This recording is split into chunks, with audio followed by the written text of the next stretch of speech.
Hi friends, welcome back to our channel. బాగున్నారా friends? నేనైతే చాలా బాగున్నాను. అలాగే మీరు ఎలా ఉన్నారు అనేది నా కామెంట్లో తప్పకుండా షేర్ చేయండి ఫ్రెండ్స్.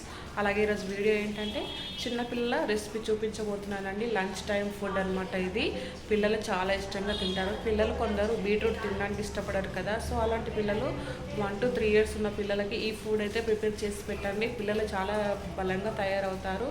సో ఇందులో వచ్చేసి విటమిన్స్ ఏ, సి ఉంటుంది, బి ఉంటుంది, అలాగే కాల్షియం, మెగ్నీషియం ఇవన్నీ ఉంటాయి కదా.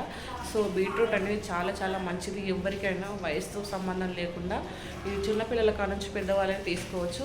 సో పిల్లలకు పెట్టడం వల్ల కూడా వాళ్ళు చాలా బాగా ఎదగడానికి హెల్ప్ అవుతుంది. సో తప్పకుండా ట్రై చేయండి. అలాగే మీలో ఎవరైనా మన ఛానల్ని కొత్తగా చూస్తున్నారా, ప్లీజ్ సబ్స్క్రైబ్ చేసుకోండి. పక్కనున్న రెడ్ కలర్లో సబ్స్క్రైబ్ ఆప్షన్ ఉంటుంది కదా, దాన్ని క్లిక్ చేసి ఆల్ అనే ఆప్షన్ కూడా వస్తుంది, దాన్ని కూడా క్లిక్ చేయండి. సో మీకు ఎలా అనిపించింది అనేది కూడా కామెంట్ చేయండి. అలాగే నచ్చితే ఒక లైక్ కూడా చేయండి ఫ్రెండ్స్. సో లేట్ చేయకుండా మనమైతే వీడియోలోకి వెళ్ళిపోతాం. ఇక్కడైతే నేను కుక్కర్ పెట్టేసుకున్నాను. సో ఒక చిన్న స్పూన్ వరకు అయితే ఆయిల్ వేసేసుకున్నానండి. అందులో జీలకర్ర, ఆవాలు వేసేసుకోవాలి. సో తర్వాత అయితే నేను ఇక్కడ తురుముకున్న బీట్రూట్ అండి, అది వేయడం క్లిప్పు మిస్ అయింది. సో బీట్రూట్ అనేది ఒక చిన్న గడ్డ వరకు తీసేసుకున్నాను. దాన్ని ఇట్లా తురిమేసుకొని వేసుకున్నాను. ఒక చిన్న పచ్చిమిర్చి, అలాగే 2 కరివేపాకు రెమ్మలు కూడా వేసానండి. సో వీటిని మంచిగా ఫ్రై చేసుకోవాలి. ఆయిల్లో ఒక 2 నిమిషాల పాటు ఫ్రై చేసుకుంటే ఆ బీట్రూట్ అనేది పచ్చదనం అనేది వెళ్ళిపోతుంది. సో తర్వాత కలర్ మంచిగా రావడానికి కొంచెం పసుపు వేయండి. బేబీస్కి కోల్డ్ ఉన్నా వెళ్ళిపోతుంది అన్నమాట. సో పసుపు వేయడం వల్ల.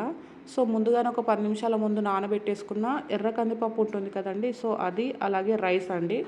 సో ఈ 2 10 నిమిషాల ముందే నానబెట్టేసుకొని వాటర్తో సహా వేసేసుకోవాలి. తర్వాత ఉప్పు కూడా కొంచెం టేస్ట్కి సరిపడినంత వేసేసుకోవాలి.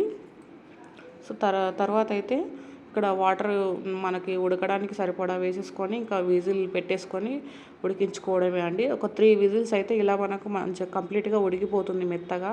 సో తినగలిగే పిల్లలైతే ఈ విధంగానే డైరెక్ట్గా పెట్టొచ్చు. సో మా బాబు ఈ విధంగా ఉంటే తినడండి, ప్రతిదీ స్మాష్ చేసి పెట్టాల్సిందే, ఎందుకంటే వాడికి పళ్ళు ఇంకా సరిగా రాలేదండి.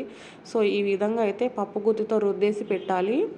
సో పిల్లలు చాలా ఈజీగా తింటారు. అదేవిధంగా వాళ్ళకి డైజెషన్ కూడా చాలా బాగుంటుంది. మనం ఇలా మెదిపి పెట్టడం వల్ల మంచిగా అరిగిపోతుందండి, ఎలాంటి ప్రాబ్లం ఉండదు పిల్లలకి. సో ఏదైనా పెడితే కడుపు నొప్పి వచ్చి ఏడుస్తూ ఉంటారు కదా, సో అలా ఏం ఉండదండి. ఇలా మనం మ్యాష్ చేసి పెట్టడం వల్ల చాలా బాగా వాళ్ళకి డైజెషన్ అవుతుంది. సో పిల్లలకు కూడా చాలా బలమైన ఫుడ్ అనమాట ఇది. బీట్రూట్ అనేది భూమిలో నుంచి వస్తుంది కదండి, సో చాలా చాలా మంచిది. ఎన్నో మంచి గుణాలు ఉంటాయండి. తప్పకుండా ట్రై చేయండి.